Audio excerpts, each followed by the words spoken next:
ঋতু, তোর নতুন মাস্টার রায়হান আজকে থেকে এখানে থাকবে, খাবে, ঘুমাবে। সবই তো বুঝলাম, বই যাও কেন বেহার মতো এখানে আম করে আছেন? হ্যাঁ, চলে যান না কেন? আপনি যদি কোন লজের সম থেকে থাকে কালকে সকালে চলে যাবো। তোর সারা খবর কি রে? এত মাস্টার আইলো কিন্তু কেউ কিন্তু টিকতে পারে নাই। বলার অসুবিধা কি? এত ঘাউরা কেন? এটা ভাগাইতে পারতেছি না। আমি যে ফুফাতো ভাই আছে না শফিক, আরে খবর দিছি, ও আইতাছে।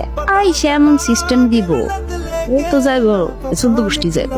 মাস্টারের খাওনটা দিয়া বিষ আছে, বিষ থাকলে খাওনের মধ্যে বিষ মিশায়া ওই বেহা নির্লজ্জ মাস্টার রে মেরা ফেলাম।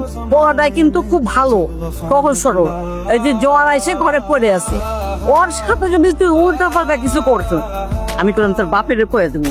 বৈশা বৈশা তো খাইতেছেন, খান। আমার আব্বা আপনার একটা সুন্দর ঘর দিছে থাকার জন্য, থাকেন। কিন্তু আপনার যেটা কাজ, আমারে পড়ালেখা শিখান, সেই কাজটা তো হইতেছে না। আমার তো পড়ালেখা কিছুই হইতেছে না। আপনি কাউকে চলে যান, যান স্যার। যাবেন না? না, আপনি আসলে একটা বেহায়া মানুষ, বুঝছেন? আপনি আসলে বেহায়া, আপনি একটা নির্লজ্জ মানুষ। আপনার লজ্জা শরম নাই, জীবনে হইব না। পান্তা আমার অনেক প্রিয়। কালকে থেকে পান্তা দিলে একটা মুড়ি স্টেপে আছে, তরকারি দিতে এই না পান্তা খান। বিহার আসলে তো মাশাআল্লাহ মাছের টাছ আছে মনে করছেন, লম্বা সময় খারাপ না। সিনেমায় ট্রাই করছেন? সিনেমায় ট্রাই করলে নায়ক কিন্তু 100 কম। আসসালামু আলাইকুম, কিছু মনে করবেন না, কাজ আছে তো যেতে হবে। অবশ্যই যাবেন, যাবেনি? আপনার কাজ আছে, আপনি যাবেন না অবশ্যই, কিন্তু যাওয়ার আগে আমার একটু দোয়া করে দেন।